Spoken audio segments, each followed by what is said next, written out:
नमस्कार मित्रमैत्रिणींनो, मी पूजा आणि माझ्या यूट्यूब चॅनलवरती तुम्हा सगळ्यांचं खूप खूप स्वागत आहे. तर आज आहे श्रावण महिन्यातील दुसरा सोमवार आणि मी चालली आहे महादेवाला.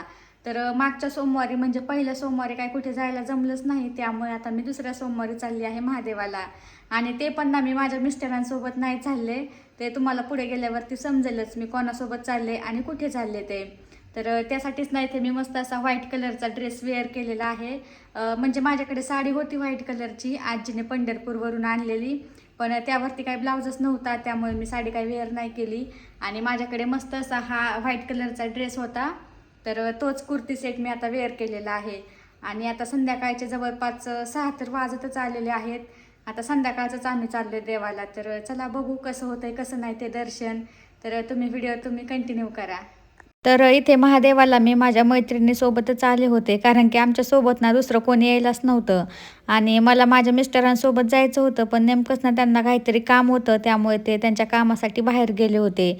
आणि मागच्या सोमवारी पण काय कुठे जायलाच जमलं नाही, कारण की मागच्या सोमवारी ना पंचमी होती. आणि त्यामुळे म्हटलं आज आपण घरीच आहोत आणि आज पण श्रावण महिन्यातील दुसरा सोमवार आहे आणि उपवास पण होता. तर हिला बोलल्यात पण ना जवळच महादेवाचं मंदिर आहे, तर तिथेच आपण जाऊ म्हणून. तर हे मंदिर ना श्रीगोंद्यापासून अगदी 7 ते 8 किलोमीटरवरती आहे, जवळपास 10 किलोमीटरवरती आहे. सुद्रिकेश्वराचं मंदिर आहे. तर इथेच ना आम्ही आलो होतो दर्शनासाठी.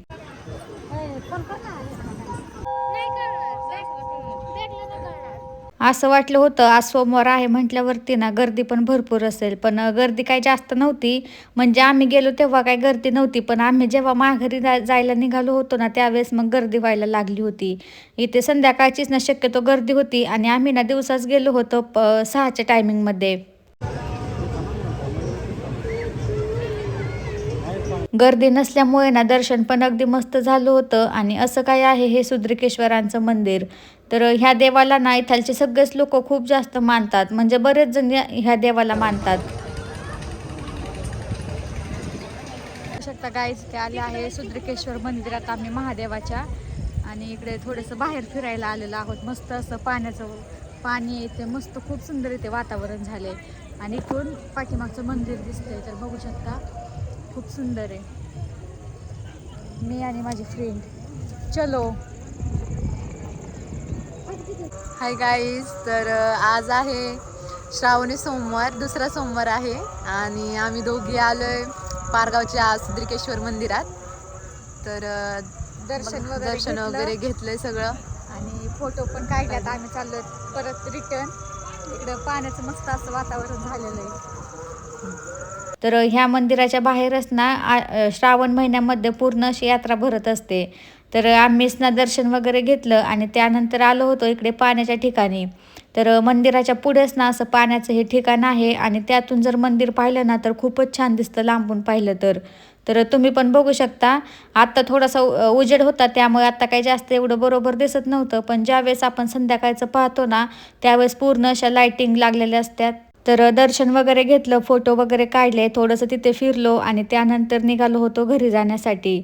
आणि अंधार पण होत चालला होता, त्यामध्ये आता गर्दी पण होतच चालली होती. तर चला आता जाऊया घरी. आत्ता चाललेली आहे मी घरी. मस्त असं दर्शन वगैरे झालं आणि माझ्यासोबत माझी फ्रेंड पण होती, तिला तिच्या रूमवरती सोडलं आणि मी आले घरी. तर आता उपवास होता, सोमवार दिवस आणि उपवास होता, तर आता स्वयंपाक करायचा आहे. उपवास सोडायला काहीतरी करावं लागेल आता. तर चला आता मी फ्रेश होते थोडीशी आणि त्यानंतर आता स्वयंपाकाला लागते. तर तुम्हाला व्हिडिओ कसा वाटला मला सांगा कमेंटमध्ये. आणि व्हिडिओ आवडला असेल तर नक्कीच लाईक करा, शेअर करा, कमेंट करा. आणि चॅनलला कोणी सबस्क्राईब केलं नसेल तर चॅनलला सबस्क्राईब करा. तर चला भेटूया आता नेक्स्ट व्लॉगमध्ये.